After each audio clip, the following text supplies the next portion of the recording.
আমি ভাঙাচোরা মানুষ, তোমাকে ছোঁয়ার সাধ্য আমার কখনোই ছিল না। তবুও স্বপ্ন দেখে গিয়েছিলাম তোমাকে নিজের করে পাওয়ার।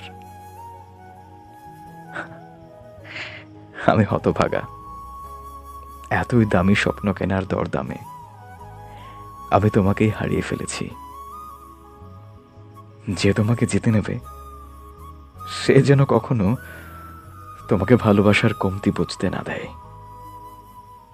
যার কাছেই থাকবে ভালো থেকো, কারণ তুমি ভালো না থাকলে আমার এত বিসর্জন, এত দীর্ঘশ্বাস সব বিফলে যাবে। আমার ভালোবাসার দিকে তাকিয়ে হলেও তুমি ভালো থেকো।